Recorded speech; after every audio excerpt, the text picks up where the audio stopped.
So, COD Next is tomorrow. I'm fresh off my flight to LA. I've got a microphone I'm not used to. There's a mariachi band playing outside my hotel room, but that's not stopping us because today Infinity Ward debuted the new and improved GUNSMITH system, and I gotta say, in June they said they wanted to make this game more approachable for the casual players, and looking at this, even I find some of it confusing the way it's worded, so kind of quite the opposite. Today we're bringing it down for you so that you're in the know and hopefully can understand this to the best possible degree. As we go along, drop your thoughts below. What do you think of the new system? At a glance, it kind of seems super in-depth, but I'm intrigued, and there definitely are some nice pieces I think that I really like out of it, so feel free to let me know your thoughts down below. If you enjoyed the video though, do me a favor and drop a like on it, and if you're new to the channel, make sure you subscribe to stay up to date with all things Modern Warfare 2. We'll keep the video with everything here, and of course, tomorrow we are streaming Modern Warfare 2 gameplay right here, so make sure you subscribe for all of it. That said, let's jump into it. So today Infinity Ward put out a video as well as a blog post detailing a little bit about the GUNSMITH system and also a little bit about the FJX Cinder weapon vault. Now, as for the GUNSMITH system at a base, let's talk about that first here.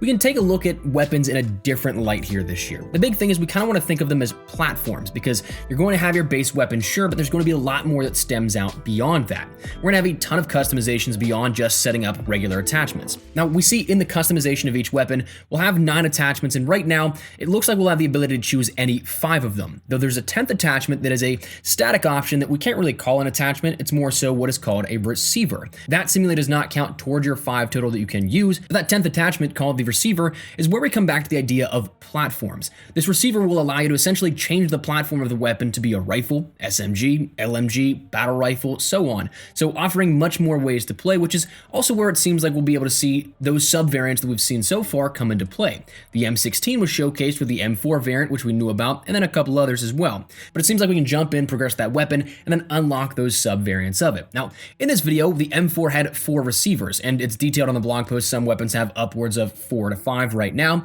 Maybe there's more in the future, but the M4 had the base M4, the M16, the 5.56 Icarus, the FTAC Recon, and the FSS Hurricane. But based off the FJX Cinder Weapon Vault preview, it might be something we'll see more in the future. The way it was described, though, it seems like this will allow you to end up unlocking these, continuing attachment leveling and unlocks, but you'll be able to use attachments you get along the way across any of those receiver variants. It's stated attachable on other weapons in the same class, but that doesn't necessarily mean all rifles or all SMGs, but instead, again, under that umbrella of the base weapon. So if I unlock the FSS Hurricane attachments, I can use those attachments but with the base M4 or M16, or at least most of the time. What's intriguing is in the blog post detailing the new GUNSMITH, it stated that the above is mostly the case, that being with weapon-specific attachments, but there are things like your optics, ammunition, underbarrels, foregrips, and muzzles that all can be used on every single weapon, unlocking them all at once. They stated, and I like this, expect reduced repetitiveness and reasonable challenges to unlock attachments and camouflage. And if you crave a journey towards mastery, don't worry, we've got that planned too. Now, just on the sense of unlocking stuff, this takes out some of the redundancies and makes it so you don't have to grind out the same optics, same ammunition 20 times over for various number of weapons in the game. And that is something that I love. That should hopefully make the grind for all weapons a little bit easier to manage. And also, the fact they're already hinting towards some mastery camo stuff or challenges, looking forward to that too. Hopefully we get something better than Damascus. Hopefully we get something that can keep the grind going, keep players intrigued, and of course engaged in the game. That's what I'm hoping out of it. But next, the weapon levels. The way that we saw this here, it looks like we may have a max of, say, 20 per weapon, but with each variant also including their own leveling as well. The base M4 had 20, but other weapons had 18, 15, and so on. So seems like this will heavily incentivize the unlocks for other variants, encouraging you to play around with these different variants and weapon platforms, making sure that you go and experience the whole of the system, maybe locking certain attachments again behind variant use, which would be interesting, but the ability to transfer that would make it definitely worth it.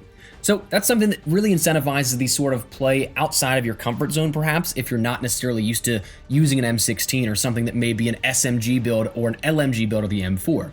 I'm looking forward to it. But they also detailed a little bit about the FJX Cinder Weapon Vault.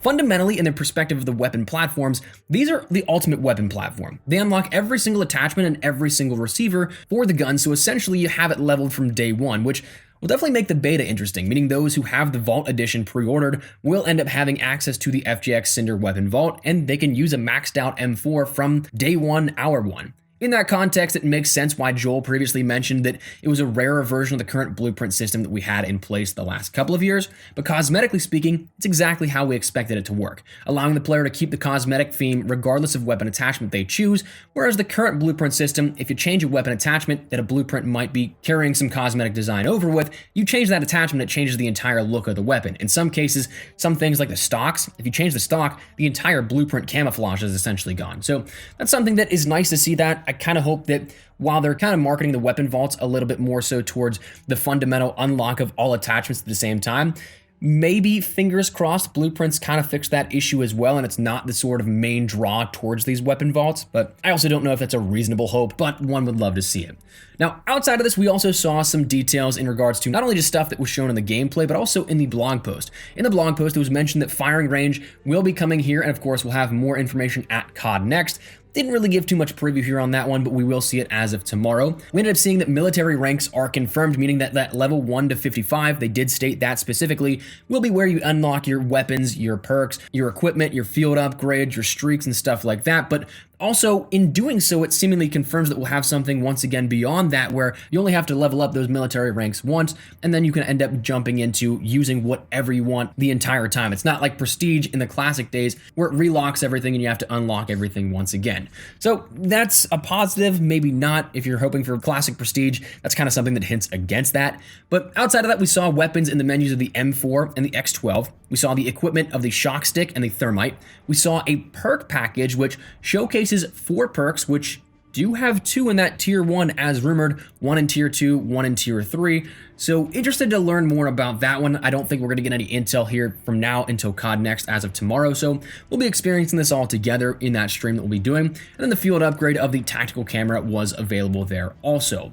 Now, a couple of other details. It was mentioned in that UI that we have attachment skins, which will be interesting. I don't know if that'll be something like how we have now the GUNSMITH, where if you have attachments that are part of a blueprint, you can equip it there. That might be just the case there with that, but we also see in terms of the GUNSMITH, there are no specific detailed statistics like there were in Black Ops Cold War. It's the base sort of stat bars here with this, which honestly, when you think about the GUNSMITH, I'd love to see those detailed stats as frequently as possible. I thought that was a great addition that Cold War introduced, giving a lot more power to the player to fully understand what they're doing with their weapon. But alas, that's what we have here, not specific stats, still those stat bars. But anyways, that's where we're at here at this, and a lot we can learn from this new GUNSMITH experience that was just teased and explained by Infinity Ward. So again, all of this is going to be coming to a head. We're going to learn everything tomorrow at COD Next, and of course the beta, the day to follow.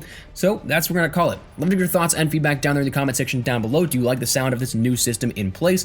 Maybe not so much. Whatever the case, feel free to let me know. But hopefully you enjoyed the video. If you did, you found it at all insightful, do me a favor and drop a like on it. If you're new to the channel, make sure you subscribe so you don't miss a single thing regarding all things Modern Warfare 2. Again, we are playing and streaming Modern Warfare 2 tomorrow, so make sure you stick it here on the channel so you don't miss a single thing. That said, thanks so much for watching. Mine has been Espresso. I'll see you guys later. Take care and peace.